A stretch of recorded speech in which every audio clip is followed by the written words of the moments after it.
Mike Scarpelli come on stage, talk about our long-term opportunity, how we get to our long-term model, and hopefully answer questions with some new metrics and disclosures to help you better understand our comfort around that model. And lastly, Mike's going to invite Frank and Christian up for audience Q&A, and at that time we will have mic runners, so you'll be able to answer your question on the broadcast. So with that, I will invite Frank Slootman, our Chairman and Chief Executive Officer.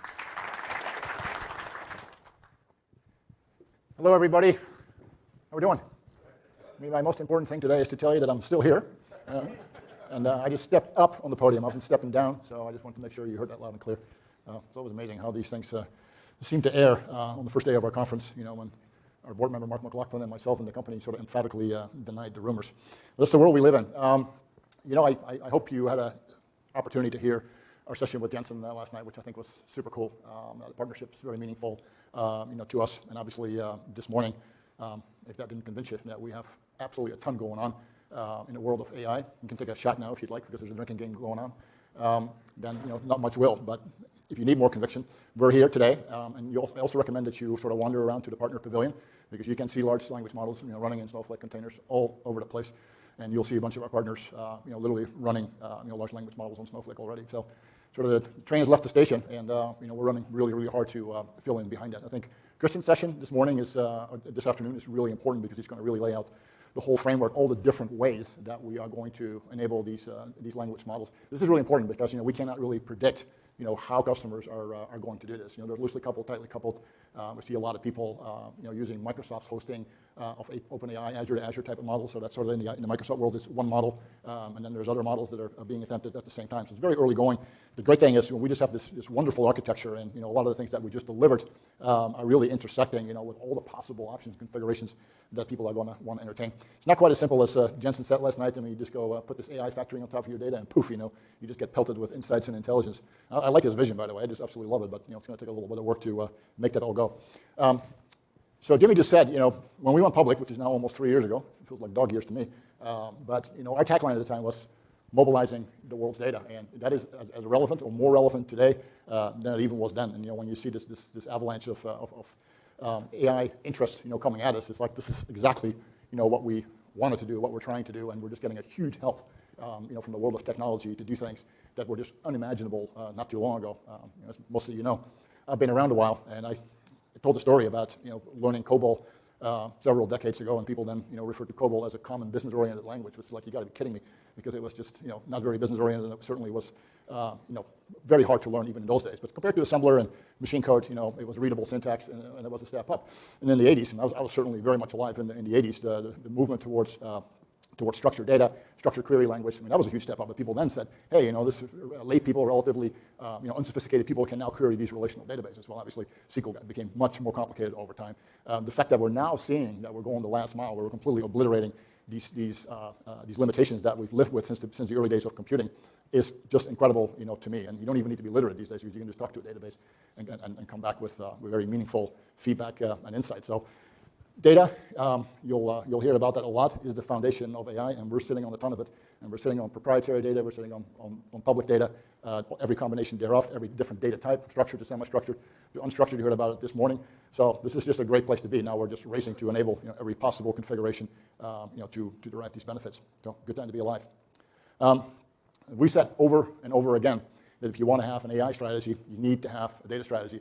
If you saw Mihir, the CTO, I had a bigger title than that, but I always call him the CTO at Fidelity, talk this morning, I think that was actually very important. I don't know whether everybody picked up on that, but Fidelity has a textbook strategy and implementation, not just of Snowflake, but in general, how you run data strategy in large institutions, large enterprises. I mean, it's incredibly curated, it is incredibly consolidated, it's trusted, it's sanctioned, and they have full control.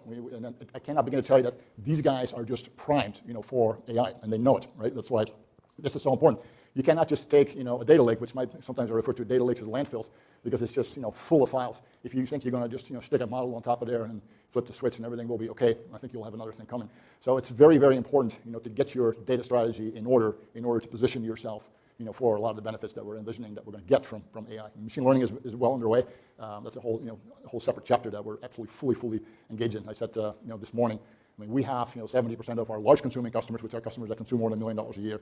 They are using Snowflake for machine learning, and I see it and hear it all the time. And people are running dozens and dozens of models now. Years ago, in the early days of Snowflake when I was there, I mean, it was still a rarity. We were mostly doing 24-hour cycle, big batch analytical processes. I mean, now this kind of data science is really becoming mainstream. So the data strategy part, this is why we talk about it so much. It's such a key enabler to AI strategy, but it's an enabler to everything. A lot of the conversations I have with customers, I mean, there's just immense frustration with people not trusting data, and this is sort of one of the key benefits that data warehousing brought to the world, right? I mean, we kind of poo-poo it now because data warehousing was incredibly capacity constrained. We always had the running joke, it was sort of begging for a 2:30 a.m. time slot. 3 months from now, it was just impossible to get anything done. But what they did bring is this sense of curation and trust and sanctioned data. Now, I will tell you that, there's one large financial institution, a customer, they have a very large data lake, which is not Snowflake, but they have Snowflake as well, and they have trouble getting people to use their data lake. They're all going to Snowflake. Why? It's trusted, it's sanctioned, right? Understood. The data lake is like anybody's guess, and that's really, really important. We go forward to these higher levels of function. We have to have a data strategy that is working. So I think the Fidelity presentation this morning was like a poster child for how to do that. So we're sitting on a ton of data. Data has gravitational pull. It's coming. This is an avalanche that's coming towards us. In the beginning, people are going to be looking for simple stuff. Like I call it augmented query. I just want to be able to ask some natural language questions. Whether you saw the Forbes article about State Street. They have added to their dashboards questions like, why's my portfolio down today? And it just gives you a nice, intelligent, textual answer to that question. That's low-hanging fruit. Everybody's going to do that, right? We've just changed, our query method from whatever method we had before to natural language, and it's great to go to your board of directors, show that stuff, show that you're part of the in crowd and you got it down, all this kind of stuff. But we don't. That's just far from the end game that people have in mind. When we talk to the large enterprises out there, I mean, they're talking about collapsing their call centers. They're talking about collapsing their sales infrastructure. They're looking for massive redefinitions of the economics of their businesses, pricing optimizations in retail, right? So they're looking for by the way, a lot of it is cost and economics, oriented, and it's this is the demands that are going to come at our data, because if you heard Jensen last night, the data holds the key. It holds the key to the intelligence, right? We just need AI, the large language models, to be able to extract what is in that data. That is really the key thing that we have to do, but it starts with having the data. I mean, the chat I had with Satya Nadella last week, we talked a lot about this, and they are keenly aware that the data is where the whole game starts. So we have a healthy flow of data. We're doing over 3 billion queries a day. Those are Google-esque type of volumes, and those numbers are growing robustly. Our footprint in the Global 2000 is expanding quarter to quarter, and we are campaigning all over the world hard to continue to invest because we think that is the game, is to really establish ourselves. Once we establish ourselves, we grow. You can see that from our net revenue retention rates. So that's really the two selling motions that we have. One is the acquisition of new accounts. The other one is growing in the ones that we have. So that will continue unabated, and that sort of opens up the future opportunity to AI in addition to the current one that we have. So one thing that we talk about when we talk about the data cloud is like the fundamental philosophy, the fundamental conviction that underlies it is when you have a data cloud, you bring the work to the data. And historically, I mean, we lose our conviction very easily because we have since the beginning of computing, it's been so easy, through FTP and APIs. Why don't we just send the data over here, over there? And it's very difficult to maintain the conviction. So our whole data cloud strategy, right, that's sort of the big sell to the world. It's like, hey, all the work that we're doing in terms of workload enablement is aimed at that. That is full alignment with our business model, right? So that's why we're investing so many resources in, not just being able to do data warehousing, but expanding, through Iceberg open table formats. It really opens up the data lake opportunity, transaction processing, global search, cybersecurity, all the different categories of workload is incredibly important to this strategy succeeding. We have historically never had data platforms that were so multi-capable as Snowflake already is, and what it is to become. And it's working. You see the workloads growing and growing and growing in leaps and bounds, and that's what we have to see, because that means that the strategy is working. So the other part is, because we come from an on-premise world, we have always kind of looked at, well, the enterprise perimeter is sort of, our playground. That's our scope. That's sort of, what we live with. And anything outside of our enterprise perimeter, it's really difficult and scary and untrusted and all these kinds of things. Having data connections outside of your enterprise perimeter was like almost impossible to get that done. We've really redefined, databases and database ecosystems. I refer to them as orbits and really data universes. And they're really defined by your business models, they're defined by your business relationships, they're defined by your ecosystems, and they're dynamic. You will grow connections, you will terminate connections. They'll be different from a data standpoint in terms of what you have, but also how much data is flowing this direction, that direction, both directions, all this kind of stuff. There's much more fluidity to data. And for AI, this is really, really important, because you want to train. You're not just going to train on your enterprise data. You're going to train on relevant data, right? I mean, the hardest thing that my conversation with Jensen, I've had several chats with him over the last couple of weeks, is like, look, we're going to come up against harder and harder questions that people want to ask of their proprietary data.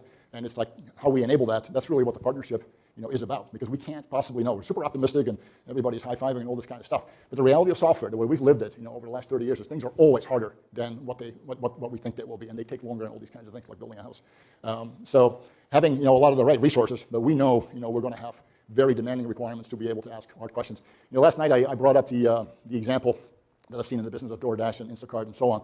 People that spend enormous marketing resources to drive their top line, and then they have churn, which kind of, churn is sort of the thing that it's like inflation. It just evaporates, the value. I onboard a customer and they place an order and then they don't come back, or they come back a month later and then they're gone for 3 months, and it drives them insane because their models are not working. The marketing investments are not making sense. It's like, how do I grow my business if I can't get to a model? And not understanding why churn happens is just maddening. And being on the board of Instacart myself, I hear about it every quarter, and it's one of those things like, where does data begin to start answering that question? And we know that it can, right?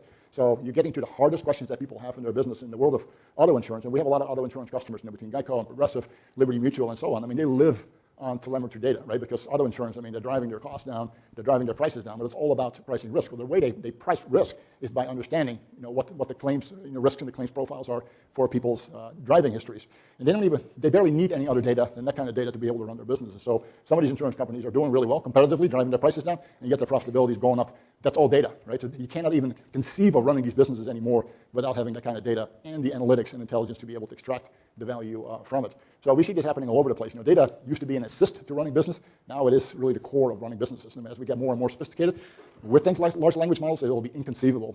We will be running everything through these models. That's really where we're headed. So I'm going to switch gears on you because we're going to talk a lot more AI, so opportunities for taking another shot here the rest of the afternoon.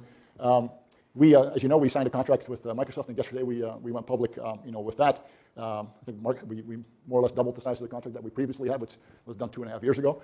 So there's good velocity in that relationship. The conversation I have with the CEO of Microsoft is like, hey, you're about half the size in the Snowflake business that you should be, based on your market share. And I know why it is. And the reason is, we don't have incentive alignments in the field. It doesn't matter what you think or what I think. What matters is who gets paid on what, right? That directs and drives behavior. And you fully agree with that. And I said, we have to change it, number one, and B, we have to codify that in the agreement. Otherwise, this won't change, right? And we will not sign up for big numbers, unless we have really strong assurances that we're going to get alignment in the field. That's really how our Amazon relationship has become so productive, because the behaviors and the dynamics in the field really dictate how these things work. And it has very little to do, whether the CEOs like each other or not. So they've been very forthcoming on a number of fronts. Maybe Mike will talk about it later, more details if he wants. But I also asked Satya, I said, hey, I want to record a clip, because I get asked about the Microsoft relationship all the time, and they hear me talk about it, but I want them to hear you talk about it, okay? And he, to his credit, he readily agreed to that. So we recorded that clip, so we're going to play that for you now, and I'll let it speak for itself. Satya, it's great to be with you today, having the opportunity to talk about our partnership. We've been working together for quite a number of years, but this is a new chapter, and we thought it was a good time to create a little bit of context and clarity for all our respective stakeholders. I'll quickly rattle off what we think are sort of the major dimensions, and then you can sort of weigh in with your unique perspective in terms of what it means to Microsoft, what it means to you, what it means to our shared customers.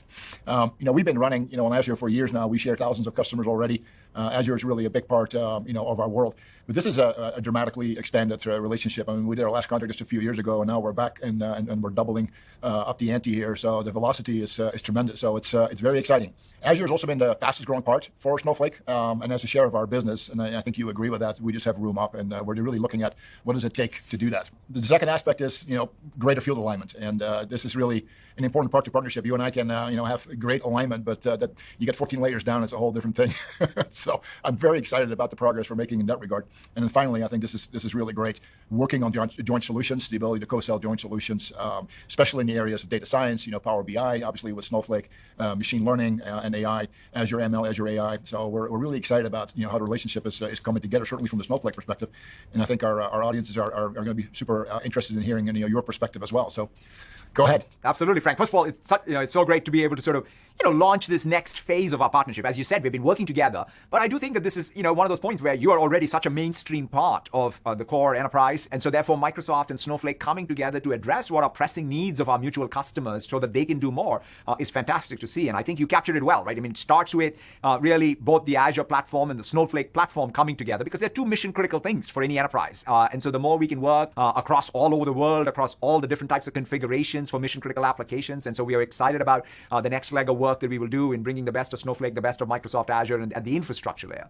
But then, as you said, at the end of the day, it's about field alignment so that we, your sort of front line and our front line can go in an aligned fashion to solve some of these critical problems that customers have and critical challenges customers have, having the shared incentives. So we're really looking forward again in this next phase to really take out some of the friction and more align ourselves at the face of the customer. I think that's fantastic. But perhaps the third dimension is what's most exciting, right? Because in some sense, what's the value add? What's the sort of the real coming together of Snowflake and Microsoft represent? I think you said it well. Snowflake is where a lot of the most critical data of an enterprise is. And data is the most critical asset, even in this new age of AI. In fact, AI doesn't happen without sort of data. And so therefore, Azure AI and some of the OpenAI models coming together with the data in Snowflake, I think that's a place where there's so much demand. And so I'm very excited about what we can do for our customers. Power BI on the other side, right? As an experience layer on top of this data. We already have, I think, significant amount of Power BI usage on top of Snowflake. Us taking the next step on that would be exciting. Or even Purview and some of the data governance capability beautifully integrated into Snowflake. Or even some of our ETL, like our data factory. So these are all things, I think, in a very customer-centric way. What excites me about this next phase is every customer in a time like this is looking for what's that edge they can get on top of their digital investment. And I think Microsoft and Snowflake coming together to help customers get more out of what they're doing with their infrastructure, with their data, with their AI is something that the two of us can, I think, uniquely contribute to. And I'm really looking forward to that. Yeah, thanks for saying that. We think the AI angle has sort of put additional context on the relationship. And as we talked, this is not the same thing as scheduling your next trip to Yellowstone. This is about asking really hard questions, of your own business, and how do we, collectively enable that. So I think these are exciting times, and thank you for the support, but also thank you for your leadership in the world of AI, because the whole world is moving forward, and this is a great time to be expanding our partnership. No, I look forward to it as well, Frank. And I think, as you said it well, which is in some sense we now have a new reasoning engine with the data engine. When you bring those two things together, you can really fuel the next generation of productivity for every business process and every enterprise. And so, really looking forward to this next expanded phase of our partnership. Terrific. Thanks for taking time today. Thank you so much, Frank.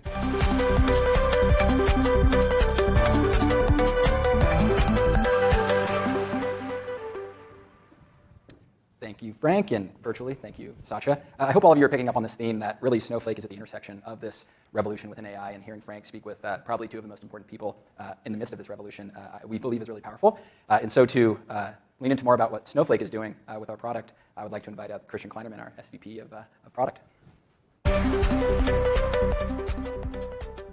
Hi, everyone. Good to see some familiar faces. I'm sure I have not met all of you. Hopefully, many of you were able to see Frank and Jensen last night. Hopefully, many of you got to see the keynote this morning. I will recap a subset of the announcement from this morning and contextualize it on why it matters for you as investors. But very important to say, I am not covering everything we covered this morning, and this morning we didn't cover everything we have at the conference. So the innovation runs broad and deep, and this is a great opportunity for all those of you that are here in person to talk to our customers, talk to our partners, and hopefully you can sense the excitement that we have at Snowflake, but most important, that the ecosystem around us has. With that, the talk this morning framed our innovations in three different themes. One is the concept about a single platform, and we will not get tired of emphasizing that Snowflake is Snowflake is Snowflake, a single product. Once an enterprise integrates with their security system, their identity system, their overall enterprise infrastructure, all of the additional capability we build fits right in there. And that's a big part of the value prop that we have. We're also simplifying the cognitive load. We like asking our customers, can you even tell us how many services your favorite cloud provider launched last week or last year? Now think about if you want to embrace a multi-cloud world. It is really, really difficult to just keep up with the number of products and the complexity that comes from the cloud providers, whereas we're very focused on taking a lot of the effort, complexity on our side, and simplifying so that it is easier to adopt Snowflake. So single platform we'll talk more about. Chapter number 2, or theme number 2, was around how do we help our partners and customers both distribute, deploy, monetize data products. It could be a data set, it could be an app. We'll talk about it. And a lot of what you heard Frank talk about, a lot of what you've heard us talk about for the last 2-3 years is how do we do away with a trade-off and dilemma that exists in most organizations today, which is I want to do more with data, but I also want to be able to govern it and secure it. And go and ask CIOs, are you at odds? Do you have tension with your data science team? And invariably, there is some tension, and sometimes it gets resolved towards data scientists can do less, sometimes get resolved towards we are taking some risk on security, and our whole value prop of bringing computation to the data is there should be no trade-offs. Go get amazing value out of the data, but don't give up on security or privacy or the type of analytics you can do. So let's dive into these three themes in a little bit more detail. The first one, I already alluded, for us very important, it's a single platform. And you wouldn't believe it, like it's 12 years, 13 almost, since Snowflake came out to the market. and our architecture continues to be a massive differentiator relative to most of the solutions out there. Our architecture has 3 tiers: core storage, as much compute as you want, a global services or cloud services layer that coordinates all of this. And there's a 4th element of our architecture, which is what enables us to provide cross-region and cross-cloud experiences for our customers. I've mentioned it in prior conversation with some of you. A lot of people can easily say, oh, I am cross-region and cross-cloud, because they took some VM or some container and made it run. But we are truly cross-cloud, where we can give our customers and partners an experience that transcends any one region, any one cloud. Some of the stats you see here, Frank alluded to, the number of queries we're running on a daily basis is quite large at this point, 3.1 billion queries. We included the number of rows that the largest customer table that we found, a single table with 50+ trillion rows. And we took our 5 largest customers by data volume and compressed. They have 177 petabytes in Snowflake. I cannot emphasize compressed enough, because our compression ratio could be 5x all the way to, say, 20x. So this could be 5 customers have more than an exabyte of data inside of Snowflake. Going to the specific announcements that we shared this morning. I'm going to keep it at a high level without going into the details, but the way I think all of you are going to see at the largest organizations have the data platform wars, for lack of a better name, play out is, what are the engines that control the rights and the governance of what data? All of you understand assets under management really, really well, better than I do. Think of the concept of data under management or bytes under management. That's how we'll see, at least for the largest organizations, where there's a concept of open file formats, open table formats that anyone can query, but who is the custodian of that data? And the announcement this morning is the introduction of a single unified Iceberg table type, which will let customers choose. Do you want Snowflake to just be a read agent of the data, or do you want Snowflake to be the custodian of that data? The words that we use here are unmanaged and managed. And the most important thing, the reason why we shifted our plans from a year ago a little bit, is to make sure that there are no trade-offs on performance. We will give customers that choose to use open file formats and open table formats performance comparable to what they see with Snowflake internal tables.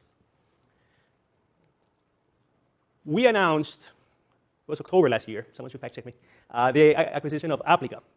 And at the time, Gen AIs and LLMs were not this singular topic that we discussed all day long, but we had already seen a glimpse of the value that this type of technology can bring to certain problem spaces. And in particular, we said, this is pretty amazing. You can ask a natural language question of a document and be able to get answers.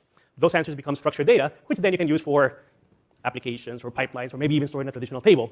What we have announced this morning is something that has been in preview for a few weeks, so we have some positive customer feedback already. But it's the ability to have documents that are stored in Snowflake. You can use this document AI technology and ask questions in natural language and extract values for those questions. Very important. It's not a language model. It's an image and text model. And if you haven't seen the demo from this morning, there was image handwriting recognition involved, where if a document has some parts of it that are text and parts of it are image, and the image can be run through OCR, optical character recognition, we will be able to extract those values out of that. Think of the use cases of legal department that wants to ask questions on how many contracts have this type of terms or limitation of liability above some number. Those are the use cases, and we're quite excited about where this is at, which is in private preview. One of the early debates that we had at Snowflake when we were saying we want to do more on AI and ML was, are we catering to people that know ML, data scientists that understand which algorithm I'm going to use and which function and training and loss function, or do we cater to analysts? And over the last couple of years, our answer has been very simple. We're going to appeal to both, because both are personas that are really keen and really close to the value prop of Snowflake. What we announced this morning, and these are functions that are now in public preview, are ML, machine learning powered functions, but targeted to analysts. So if a SQL analyst wants to run a forecast on, say, sales data or any time series, they can do so without having to know the underlying machine learning technology. We announced forecasting, we announced anomaly detection, and the third one is a personal favorite of mine. We call it Contribution Explorer, which what it does, it helps you answer what are the conditions that may have contributed to a metric changing. Typical example, maybe my sales, same store sales, quarter over quarter are down. Why is it? And then this can run through a number of dimensions and say, maybe it's this product line, or maybe it's this specific location, something like that. Important for us, this is all a driver of consumption. It's SQL functions. They can be called from within SQL, from within Snowpark, but they drive quite a bit of CPU consumption. Unistore, it was covered in Frank's section of the keynote this morning. I'll be the first one to say, relative to what we shared with you last year, it has taken a little bit longer. I think I said this is the Holy Grail and this is really hard. And yeah, it is still the Holy Grail and it's still really hard. But the progress is amazing. You see here some of the logos of companies that are leveraging or using the preview of Unistore. And the most interesting thing is we have 5 customers send us a note and said, we are putting this thing in production. We know that, sorry, we know that you're not condoning it. We know that you have production rules. We know that this is covered by preview terms. Doesn't matter. They liked it enough that they've gone live in this. So we continue making progress. The next milestone here is for us to be in public preview, likely towards the end of the year. In reality, all of these milestone transitions are a function of customer feedback and where the technology is, but it's making really, really strong progress, and we have people waiting in line to leverage it. Category or chapter number 2 or innovation theme number 2 is how to distribute, monetize, and deploy data products. We framed it a lot as applications, which is where the heavy lifting happens, but everything here is applicable to data products. The other interesting thing about data products is many of our data providers have started to do, here's a data product with a Streamlit UI. And I don't know anymore if you call that a data set or you call it an application, which is why in our mind it's all one and the same. One of the announcements that I think are most meaningful to the adoption of our Snowflake Marketplace or products in the Snowflake Marketplace is the ability for our customers to purchase products from the marketplace by drawing down from the commitment that they've made to us. If any of you are thinking, oh yeah, this is what you do with the cloud provider marketplaces, yes, same concept. But the beauty of this is that this is now a cross-cloud ability to draw down. So if a customer commits to us, say $100,000, they could draw down for some compute on Azure, maybe some compute on AWS, maybe an application is going to run a different deployment. So we think that we're going to dramatically lower the friction that it takes to be able to leverage the amazing data products that are in our marketplace. This was announced today as generally available in the US with some exclusions that you see in the footnote there. The largest announcement we made last year was the native app framework, which is the mechanism by which we bring rich applications to run close to the data. And the whole reason why we did this is to accelerate the time to value to all parties involved. Particularly, if there's someone building an app, today they spend 80% of their go-to-market cycles going through legal, procurement, and security reviews. And that same cycle is experienced in the consumer. I like an app. I like some machine learning technology. I want to use it. And yet I'm spending a lot of time just making sure that that vendor can conform with my security, privacy, and compliance needs. The Snowflake native app framework just turns that on its head, brings the computation to the data. And as long as an application can vouch for the data is not getting copied out, hopefully that whole cycle of going to market gets accelerated dramatically. Probably the single biggest announcement today is that the native app framework is, as of this week, now in public preview. And we showcased 25 plus providers, 40 plus applications already published in the marketplace. And I will emphasize for all of you, the philosophy that we have on allowing someone to publish in the marketplace is it has to be finished real products. We don't want demos. We don't want like a toy app. No. The analogy we've used internally and happy to share here is we want to be the YouTube of data products. We want to be the Netflix of data products and not the YouTube of data products. And I have lots of respect and appreciation for YouTube, but we want that every product in the marketplace is curated. It's known to work well. We run security reviews. We run assessment. We validate sample queries because we want a maximum experience for our customers. Here's some of the logos that I mentioned we shared this morning. I don't know if there's anyone I want to call out. DTCC, what they're doing with us is completely amazing. The Depository Trust Corporation, they're trying to bring settlement data faster into the financial system. And we have seen already customers come to Snowflake and say, I am interested in Snowflake because of such an app.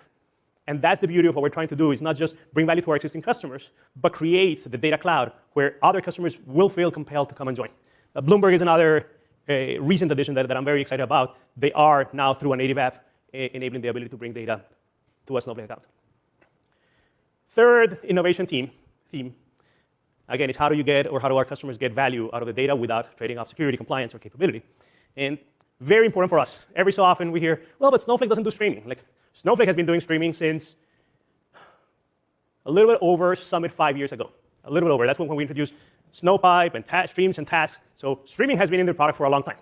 What we've been working on is how do you lower the latency of that streaming? So where we used to do 1 minute to ingest data, now with Snowpipe streaming, our customer can bring data into Snowflake in a matter of single-digit seconds, 1, 2, all the way up to 5 seconds. The other thing that is very important to bring lower latency and make it simpler is how do you transform data in Snowflake? I mentioned, again, 5 years ago here at Summit, we announced streams and tasks as the way to do it. And what we've announced now, this is in public preview at the conference, is the ability to do dynamic tables, which is a much simpler way to express data transformations. And Snowflake does the execution of all of that behind the scenes. Streamlit, the external framework, the open source framework, that thing is very healthy. The growth is amazing. The number of applications being created is great. It has always been the fastest way to productionize machine learning models. And of course, in the age of LLMs and Gen AI, it has become a tool of choice to productize and showcase AI and ML of generative nature. We shared at the keynote this morning that we counted over 6,000 Streamlit apps that are front-ending large language model and generative AI use cases. The big thesis by which we acquired Streamlit, it was not just to have the open source framework, which we love and continue to invest in, is to be able to securely run Streamlit inside the security boundary of Snowflake. That's what we've internally called Streamlit in Snowflake. It's been in private preview with a larger number of customers. We've counted over 2,000 applications being used, and this will be going into public preview in the next few weeks, maybe a month or two at most. It's in the final stages. We're finishing up some performance and fit and finish, but what we're hearing is quite exciting from our early adopters. Then a lot of what you have heard from us around bringing the computation to the data, the technology or the collection of technologies that enable that is what we call Snowpark. As a quick recap or reminder, Snowpark is the secure hosting of Python and Java runtimes with a number of libraries that make it easier to program to those runtimes. The most popular library we have right now is the DataFrame API. It went generally available in November 7th last year. And that is when you've heard Frank, myself, and others speak about, dear customers, do you want to save money from what you're doing with Spark? It's because we see the performance of our DataFrame Snowpark API be easily 2 to 3 to 4 times faster than Spark. And then depending on which distribution and which pricing you're comparing, maybe you are only 10% cheaper all the way to 2% to 2x cheaper. And there is an extreme case. Like there's one customer that ran a POC, they ended up being 12x cheaper than what they were running currently, and we're now in the process of planning the migration. So this is probably one of the fastest, actually I'll say, the second fastest adopted technology we put out there. The first one was SQL-based stored procedures, and we'll continue to invest in Snowpark because we like a lot what we see. Part of that investment, we announced this morning 2 new libraries, in addition to the DataFrame library that I mentioned, that are in public preview as of the conference. One is around doing feature engineering, so how do you prepare the data to feed it into AI, ML, Gen AI, LLM? The other one is how do you do training in Snowflake. Frank alluded to me here from Fidelity being on stage this morning. They were one of the early adopters of this technology, and they completely loved it. They ended up asking us for early permission to go into production, even though the technology is not generally available. We also announced this morning the introduction of a Snowpark model registry. Because one of the challenges organizations have is everyone is training models, and what do you do with those models? How do you organize them? How do you version them? How do you deploy them? How do you discover them? And that's the capability that we're doing. Right now, this is in early private preview, but again, early customer feedback tells us we're on a great trajectory. And probably the single most consequential announcement, not only for our customers, for our partners, but I would say for all of you, is the introduction of Snowpark Container Services, which is the continuation of, we wanted to have more computation running closer to the data. But if we had done one programming language runtime at a time, we'll keep doing Snowpark for C# and Snowpark for C++ for the next 5, 10 years. And we decided to just accelerate all of that. What we're doing is Snowpark for a Docker container. So now either our customers or our partners can bring a Docker container and run within the security context of Snowflake. That's the foundation of what you heard Frank and Jensen talk about. How are we going to bring this amazing framework that NVIDIA has? They had it all containerized, and as Frank just mentioned, you can go to the partner pavilion and you see very interesting technology running inside of Snowflake. Here are some of the logos of partners and a couple of customers that have already done the work to integrate with Snowpark Container Services. I'll emphasize, this is not people that said, oh, I would love to do something, and if you put my logo in the slide, I'll do someday we'll do something. No, they've done work. We've seen solutions from every one of these partners running on Snowpark Container Services, and if I say there's another 30 or 40 in progress, maybe that's undercounting it, the excitement from both partners and customers for this technology is, I would call it, through the roof. Snowpark Container Service is very important. It's in private preview, so it'll take some time to get us into the full cycle public preview and GA, but the early signals we get are encouraging. This is how all of this comes together, and I think many of you walked into this room with questions on, okay, what are you guys doing on Gen AI, or are you getting outcompeted or anything like that? And the answer is, the whole thesis that we've been on for the longest time is entirely applicable to generative AI. All along what we said is we want to tear down silos from customers, and we want to avoid resiloing. And one of the biggest reasons why people resilo is because they're sending data to all sorts of third-party systems. It's only that now you have even more Gen AI third-party systems you can send. And what we want to do is turn it on its head. You already did a lot of work as a customer on organizing your data, governing your data, setting policies, setting users, role-based access control. We want to honor and leverage all of that, but still be able to get value of Gen AI. We've shown at the keynote not only our own first-party models, but also third-party models. Nothing precludes any of our customers to taking a Hugging Face model or from whoever you want, and they can go and run it safely and securely close to the data. Most important is not just running scoring, but be able to fine-tune the models with enterprise data. We showed it a couple of times this morning on how you can take a base model and improve the results of those models by leveraging fine-tuning with enterprise data. And of course, we have the ability to call into third-party APIs. If someone wants to call into OpenAI or Azure OpenAI, we've had extensibility for a long time. We've improved the choices on extensibility. So the message for all of you is customers want to be able to do Gen AI on enterprise data securely, safely, with compliance. And that's exactly the platform that we showed this morning. This is not a hey, someday this slide will be. No, we were showing many of the building blocks, and I'll be the first one also to say, we have more work to do. But the vision is clear. The down payment from the technology is in the hands of our customers and partners, and we're very excited about what can be done. And Streamlit obviously plays a very important role. We announced partnerships with, have we mentioned that we're partnering with NVIDIA? The partnership runs deep.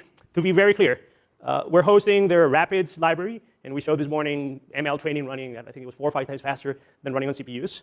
We're leveraging their enterprise AI technology to run inside a Snowflake container service. And probably the single biggest aspect of the partnership, they have this NeMo generative AI framework, which has both models, but a lot of software that helps you train and fine-tune large language models. And all of that is getting pushed through a container service to run inside Snowflake. This is what Frank was alluding to. It's literally up and running here in the conference, if any of you want to go and geek out. 2 other partnerships, Reka, we're quite excited about the partnership with them. It's a small startup building a foundation model, but so far they've been very aligned with the use cases that we want to enable, and we always like companies that are aligned with our use cases. AI21 Labs, also a partner, they're going to be bringing their models into Snowflake, and of course we're having conversations with others to continue expanding this LLM partnerships. I'll end today where we started last year, for those of you that joined us last time. And the most important thing is we've started these 3 massive, I say ginormous waves of innovation.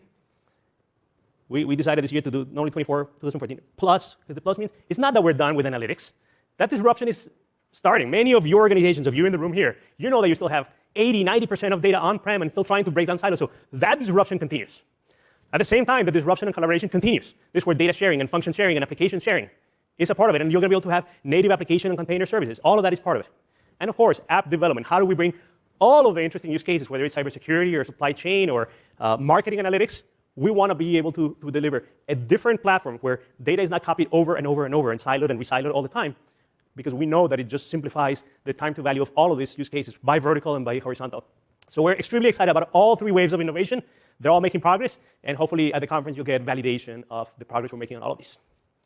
Hopefully you guys are getting a really good view of what we're doing. I know a lot of people have had questions about generative AI and what we're doing, and this is not something that we just thought about, and I hope you've seen that. We've been thinking about this for many years, what we're doing, and that's one of the things that I've said in the past too. When Snowflake does something, we don't just roll out a new feature tomorrow. Many of the things we work on take years to develop, and we have other things we haven't talked about, and we're not going to talk about them until we know technically we've proven it, we're going to have a product. So what I want to do today is I really want to give you some of our highlights from 2023. You know, we're really proud of 2023. We grew our product revenue by 70%. Not many companies at that scale to go to 1.9 billion have been able to do that. We expanded our non-GAAP operating margin by 700 basis points in 2023. We generated more than 500 million in free cash flow on a non-GAAP basis in 2023. Those are pretty spectacular numbers with the growth that we've done. And we're going to continue to show you guys leverage in the future, and I'll show you.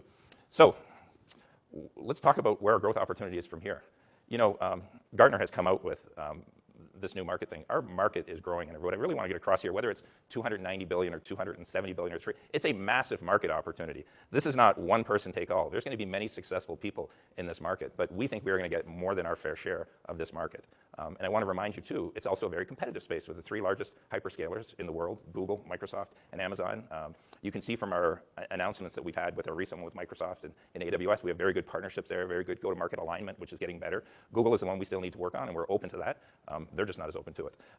And and we do think this market is just going to continue to grow with the proliferation of data, and I'm sure generative AI is going to create even more data. So I bet these numbers are even understated. But this is what gives us the confidence for our long-term model, and I'll talk about that a little bit more later on. We're really focused on landing the largest organizations in the world. 3 years ago, we had 16% of the Global 2000. In Q1, we had 30% of the Global 2000. We're really looking to land these large quality customers.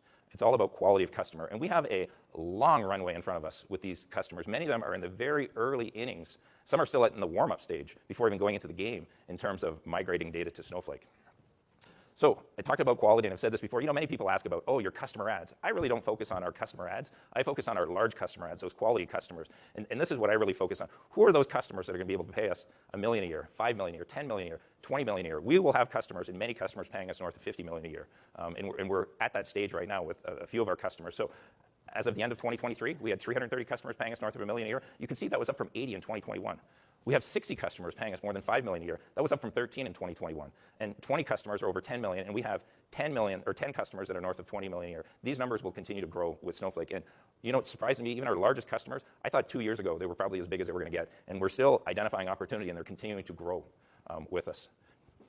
I really want to focus on a lot of people don't understand. When we land customers small. It's rare that customers start off at $1 million a year. Our average, if you look at all of our $1 million customers, the average size these customers land at is $150,000 a year, and then they grow. That's what really leads to why you see our net revenue retention continue to grow as well too, because most customers start small, and that's the beauty of a capacity business. When you talk to our customers, they're really just buying capacity. And they may sign a 3-year contract, but they're buying capacity, and whether they spend that in 6 months, a year, or 2 years, or 3 years, it doesn't really matter to us. I actually don't get that hung up on what the bookings is. I get more hung up on what the revenue is from those customers. And migrations. This is one of the things that gives us confidence that our customers are going to continue to grow. We started tracking. This is really self-reported by our GSIs. But our top GSIs, and this is not all of our GSIs, they tend to be our bigger GSIs. In 2022, they self-reported $847 million in services revenue associated with Snowflake work. Last year, $1.34 billion in services work. Customers don't spend this type of money on services around Snowflake if their intention is not to grow with Snowflake and consume Snowflake. And when customers are making a decision to go with Snowflake, these are multi-year decisions. These are not a one-year decision. We're replacing systems. Some of the Teradata systems we're replacing are 20 years old, 15 years old. And so when customers are looking to do these migrations, they're making technology decisions for the next 5 to 10 to 15 years on Snowflake. That's what gives us the confidence that we're going to continue to grow and hit our longer-term numbers. In terms of time to migrate, this is the one thing, and I get asked a lot of questions by people. What are you doing to accelerate the time to migrate? The biggest challenge to migrating customers is customers' timeline. How quick do they want to go? How quick do they want to go? Many of our new customers that we're landing now want to go at their timeline because they want to make sure they do it right. You heard Rob from Disney Park. He was talking about, well, they just migrated all their data and didn't really focus on the quality of data and re-architecting it. Most of our customers now, when they're doing a migration, there's a lot of work that goes into ensuring that the data, when it goes to Snowflake, is architected properly so they can take the full advantage of that data in their business. That's one of the things that takes the time. So it's still taking us, on average, 240 days for a customer to actually ramp to their initial contract value and what they're consuming. But once they do that, then they start to grow.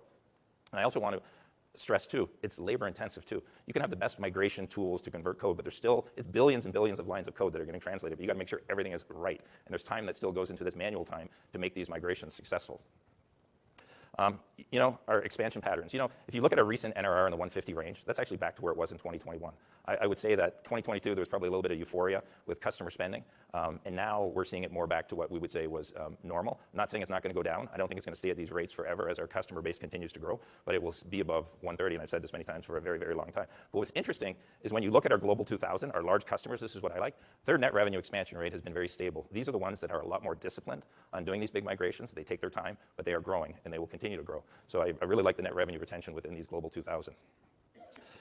There's still a massive growth opportunity in front of us. If you look at the G2Ks alone, our average spend today for a Global 2000 is $1.4 million.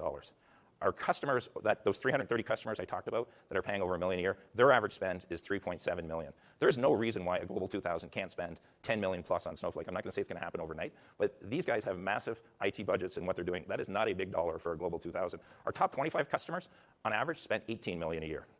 And these numbers will continue to grow over time. We believe the G2K customers will get to similar or larger size than our average $1 million customer between now and 2029 in our 10-year and our longer-term model. And when you talk to these customers, you talk to Rob was just up here from Disney, they have aspirations to do more on Snowflake. And that's what we're really working on. And that's one of the reasons why we talk about all these new product announcements, is to get our existing customers to grow more in Snowflake. And it's really our existing customers today, with some new customers coming on, that are going to get us to where we need to be for that 10 billion target that we had put out. And I also want to say too, as of the end of last year, only 17 of those top 25 customers are G2K. There's still some non-G2K, relatively smaller customers that are big spenders on Snowflake. But we do see a shift with our largest customers from a revenue standpoint, shifting to those large enterprises. And more so because they're just growing faster than some of those other smaller customers that were significant consumers of Snowflake. In terms of our go-to-market strategy, I think this is really important. We're really aligned, and this is something we've done over the last few years. We're aligned by theater. In theaters, we have U.S. verticals. We have our enterprise. Our enterprise is really focused. Our verticals is focused on the largest customers within the verticals we play in. Think of financial services, healthcare, and other. The enterprise is really focused on accounts with 500 or more employees. You have our corporate that is focused on those sub-500 employees, and our corporate sales is really an inside sales motion. And then we now are aligned by industry. And the industry is these 8 industries that we have lined up here. And then we're also aligned by workload. That's something relatively new that we're really focused on within the sales, going into, because it's really important we understand to actually go in and sell customers on workloads. This really is a workload by workload sales when we're going into our customers to get them to grow. But it's so important, we really sell one product at Snowflake with 4 versions, you could say. We have our our standard, our enterprise business critical, and then VPS. One of the things I do notice, very few customers actually start out today on VPS, virtual private Snowflake. Used to be most financial institutions wanted that. Now we're finding they're comfortable with the security within our own, our regular Snowflake multi-tenant environment, that they're comfortable going into that, because VPS, you do sacrifice some of the things of data sharing and other things. And I really want to get across too, and our product really supports this full spectrum of workloads, from data engineering to data science, AI, MI, applications. We're super excited about the native app development within Snowflake and the things you're going to be able to do with Streamlit. And one of the things we've really been focused on the last few years is really ensuring that our salespeople are equipped to sell the specific workloads. A lot of our sales enablement in the last year has all been around Snowpark. How do you sell Snowpark going into a customer? Because many times, you're really that's a very different conversation than a data warehouse migration. And so it took time to train people. And we're learning, and sales enablement for these specific workloads is really key, where we're investing a lot of money.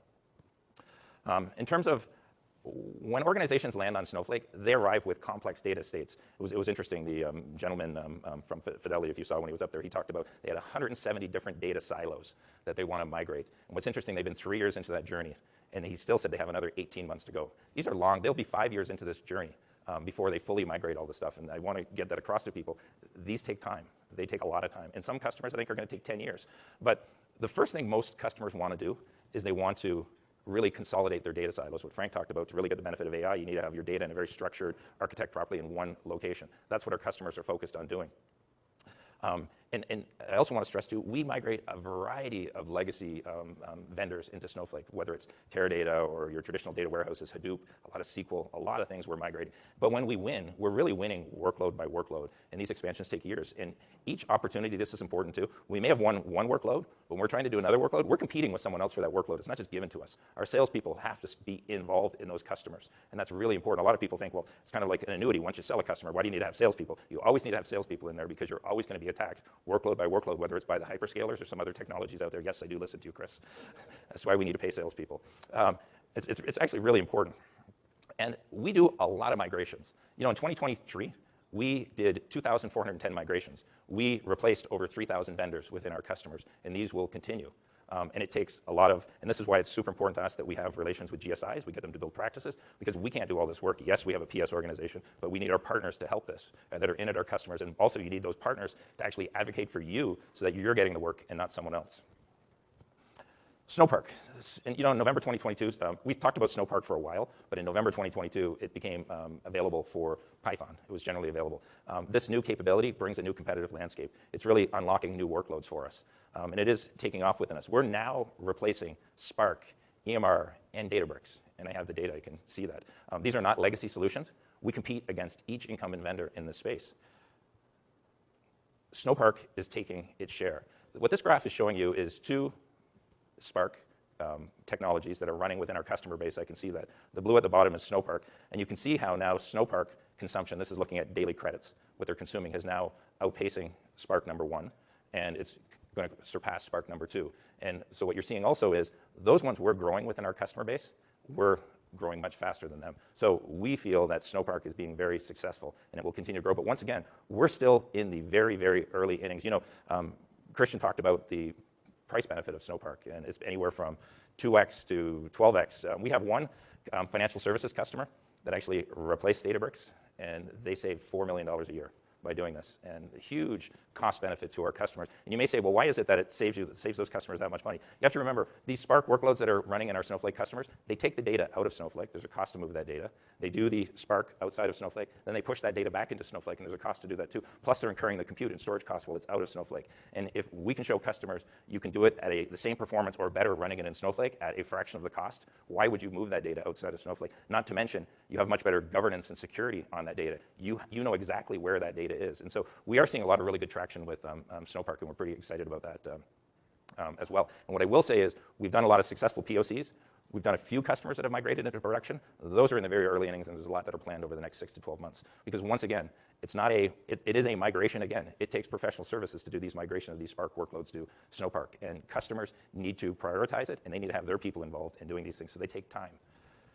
In terms of early signs of adoption, and really looking at here, so if you look at our customers over 1 million a year, 100% of those customers are data warehousing customers. 85% are using Snowpark. I would say many of them are still in the kind of the POC trying it that aren't fully deployed with Snowpark. 65% are using some AI ML capabilities. 70% are using data sharing, and data sharing will continue to grow. That data sharing, I want to stress with people too, is probably one of the key differentiators of Snowflake. And data sharing drives new customer adoption for us, because when we become the standard in certain industries and you want to get data, we have customers telling their vendors, you must be a Snowflake customer, because that's how we want to get our data, through data sharing. If a company like DTC is successful in what they want to do, that is driving financial services firms to Snowflake, because they want to be part of that. This whole network effect created by data sharing is unique to Snowflake. But if you look at all of our customers, 95% are data warehousing, only 35 are using Snowpark today, 20 are using AI, and 25% are doing some type of data sharing. But we do expect, as those customers grow, you're going to see more of these other workload adoptions within those customers. You know, M&A is not something we just do haphazardly. All of our, when we're doing an M&A deal, and I spend a lot of time on M&A with Christian and Benoit and Greg and others, it's all about how is this going to accelerate our product roadmap. When we're looking at M&A, we're looking for things that will accelerate our product roadmap. You can see in 2022, we did 2 acquisitions. Those were more talent acquisitions. We made the decision back in 2022, actually 2021, we're going to build up an engineering focus in Poland. Most of those people are focused on connectors, think of ServiceNow connector and other things, but they're doing other things too. To accelerate that opening of that office, we did 2 acqui-hires, 2 deals in Poland. But then in 2023, we acquired Streamlit. That was an unbelievable acquisition, and we're super excited about that. Christian talked about that. Applica. That was a year ago when we did Applica. It was in Q2, end of Q2 when we did that. And this is all about the document AI. So it's not something we were just thinking about today when AI has been talked about. We've been thinking about this for a long time. And then recently, Neeva, Snowconvert. Snowconvert is Mobilize. One of the reasons we bought Mobilize was to help with our customer migrations, whether it's off of Teradata, Netezza, Exadata, whatever. They help a lot with that. And by the way, we're going to continue to do M&A, but it's always focused on how is it going to help accelerate our product roadmap. But the most important piece of all M&A is, does the team have the right DNA to fit into our engineering organization? That is super important. And I got to tell you, Christian, Benoit, and the team, they do unbelievable diligence on the people. And they're always, would I hire these people if they were standalone people? Really important. Forecast visibility. You know, this chart is showing an early journey of a top 10 customer.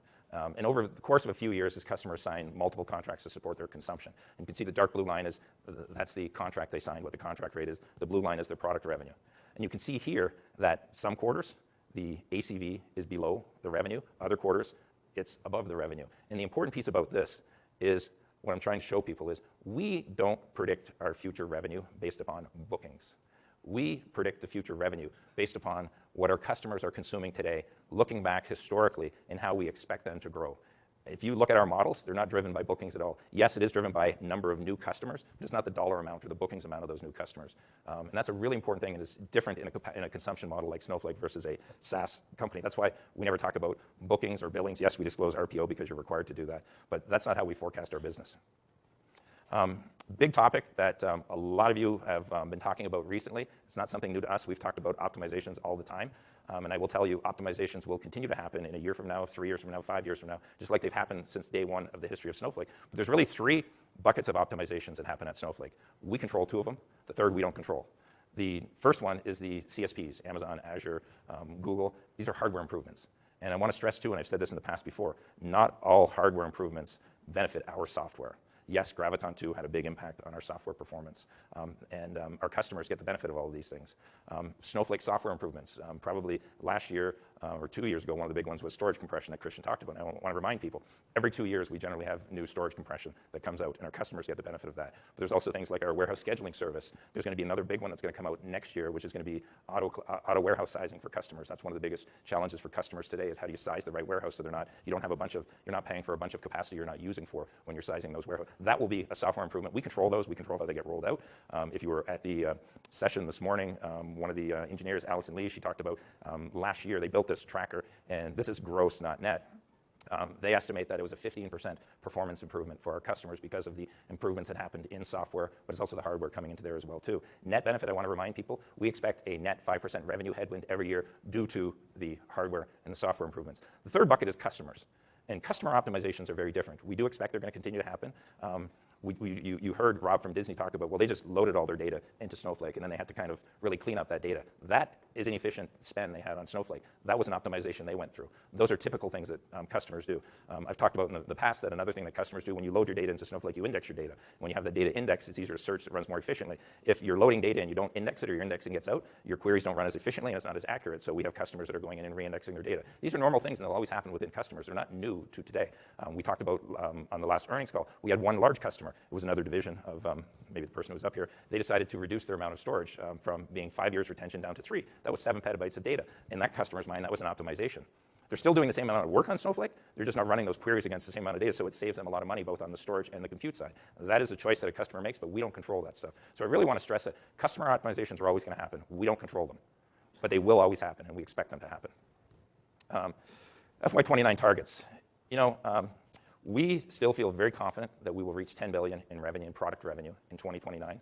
We expect our non-GAAP product margin to be 78%. And what I will say there, right now we guided this quarter to, or this year we're in right now, is 76. You may say, well, aren't you going to see more? Yes, we got better pricing out of Microsoft. Frank talked about that new contract. We're getting good pricing out of AWS. I will say Google is almost 50% more expensive on egress, storage, and compute right now with us. One of the reasons why I'm not forecasting it to go above, there's things like Unistore that are going to come out. Unistore requires double the storage to happen within a customer. We expect there may be new features that come out that could be a headwind to expanding that product margin more than that. So I don't feel comfortable right now going above 78% longer term. And if you non-GAAP operating margin, we do expect that's going to expand. We're taking that from 20 to 25, and we're taking free cash flow from 25 to 30% for 2029. One of the things here that I think is important is net revenue retention. We've been spending a lot of time looking at net revenue, looking at various maturity cohorts. Customers in their second year at Snowflake, what we call the year 2 cohort, grow at a faster rate than those at the 6-year cohort. And in 2024, we've seen both young and old cohorts expand beyond their historical rates. And we do feel this is something of the environment in 2024, where customers have been looking to save money because of uncertainty in their business. These are what's driving some of the optimizations. I don't see migration slow down within customers. It's really some of the expansions of workloads and customers trying to figure out how to use Snowflake more efficiently. We do view that there's going to be a slower ramp than we've seen historically, but it's going to be a stable expansion. And so we still feel comfortable that we can get to that $10 billion with a lower net revenue retention rate. And we think that's reasonable based upon the customers that we have and what we're seeing. And shifting to margins, I talked about margins already, so I'm not going to spend more time here. But we have seen dramatic expansion on the product margin. I think I told people at the time we were going public, you're never going to see product margins the same way you see in a traditional SaaS business. Think of a Salesforce or a ServiceNow. Why? Storage is a big component of what is in our COGS. 10 to 12%, depending on the customer on average, is storage. And that will be a headwind to, in storage, we don't make much margin on storage. It's pretty much a pass-through. We make a little margin on it. But that will be a headwind to our product margins. This is an important piece here, too. And a lot of people ask, how do you make the determination when to invest in your salespeople in particular? And I got to tell you, sales is what drives a lot of our budgeting when we do things in terms of looking at productivity. And when we see productivity be above that 1, the way we define it, we add more people. When we see it drop below the 1, we slow our hiring down. You can see in 2023, we came out at 0.9x below the 1. So we have slowed our hiring down. Doesn't mean we're not hiring people. We're not hiring people at the same pace because we really want to focus on getting our salespeople productive. In terms of free cash flow, this is an important thing too, and we've been getting the benefit of this in our free cash flow, is, I've expected from the time I joined the company that customers are going to push back on payment terms up front. But it's surprising, most customers still want to pay up front. If you look here, 80% of our customers in 2023 paid annually in advance, 20% pay on other payment terms. That's either quarterly or monthly in arrears. I do expect more customers are going to move over time to quarterly or monthly in arrears. Why? Because that's how Microsoft, Google, and Amazon charge their customers. And so far, customers haven't pushed back. We're willing to do that with customers, but customers generally like to do annually in advance to get the benefit of a bigger discount. And so it's a trade-off. If the payment terms are going to change, it's going to have a positive impact on the product margins. But I'm not seeing that pushback yet from customers, but I do expect that to happen. And that will impact free cash flow. That's a really important piece. And I want to remind everyone, as we're talking about free cash flow, the quarters where you have the highest cash flow are always going to be Q4 and Q1 is where we have our highest cash flow every quarter. And that's really the timing of most of our customer contracts. In terms of modeling considerations, important thing, we assume in our 2029 targets less than 5% contribution from Snowpark based upon current consumption patterns. That could go up, it could go down, but that's based upon what we see today. We assume insignificant contribution from Iceberg, Streamlit, and Unistore. As I said, when we do our forecasting, it's based upon our historical consumption patterns of our customers based upon the products they're using. So I would say that's upside. We're also not assuming any additional tailwinds for public sector or China. We are looking to launch into China. We will be in China next year, but it's not China for all customers. It is China for our global 2,000 customers that are outside of China, that have operations in China, that want to be able to leverage Snowflake in China. And so it's not a massive subset of customers, but they happen to be some of the largest in the world that are asking us to be there. The other thing, too, is, as most of you know, we've been working on FedRAMP High and IL5. These take time. We will have FedRAMP High this year. We haven't forecast anything for that because we don't have the historical data to forecast that. We do expect that we will have more than $150 million in interest income this year. That is factored into our cash flow. We expect to earn interest above 3% through 2029. I'm not an economist. I can just forecast based upon the data today where interest rates are for us, and we feel good about that. I also want to stress, too, that a lot of our interest income is not cash. Like you'll buy commercial paper at a discount, and when you get the amortization, that flows through an interest income, but it's not all cash to us during the quarter. So don't just take that interest income in the quarter and take it back out of cash flow to figure out what the true cash flow from the business is. We will give you that number, what is the cash and non-cash piece in our Qs. We forecast an effective tax rate on a non-GAAP basis of 26%, but our cash tax rate will be below 5% because we have so many NOLs in the US, but we do pay cash taxes in countries around the world where we have significant presence under a cost-plus reimbursement.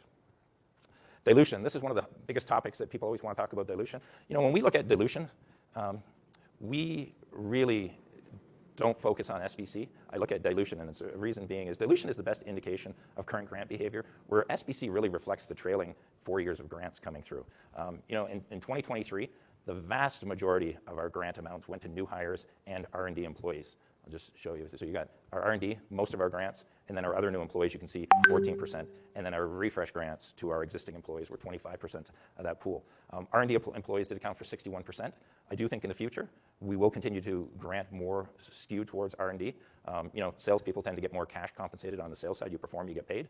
But it's a really important thing, though, that engineers all want R&D, or all want equity, and we're competing with the largest technology companies in the world for those who are all granting that R&D too. So dilution is not going to go to zero unless we do a massive buyback to offset that. But I do think dilution, I'm just going to skip through these things, will come down over time, and it is coming down this year, partly because we're hiring less people. As we slow our hiring down, the grant expense will decrease. I will say we do use RSUs, and we heavily compensate on M&A transactions. We will continue to do that. But we are benefiting from fewer grants and lower grant amounts. And as our stock price, if it goes up, we give less equity. As it goes down, we'll end up having to do more equity. And the reason being is when you grant equity to an employee, it's not about the number of shares, it's the value of those shares on that date. In terms of where we're investing, you can see here R&D. I talked about they're going to continue to grow, but I do expect in 2024, 50% of our grants are going to go to net new employees in R&D. Dilution target. We're reiterating our long-term target of 2%. You can see in 2023, we're at 3%. We're forecasting it to be 2%. We have introduced a buyback to help manage dilution. Be transparent, haven't bought anything this quarter. We did buy $193 million worth at an average cost of about $136 million, or $136 in Q2. And with that, I'm going to invite Frank and Christian. But before you do that, we're going to bring chairs up here, and we'll go into Q&A.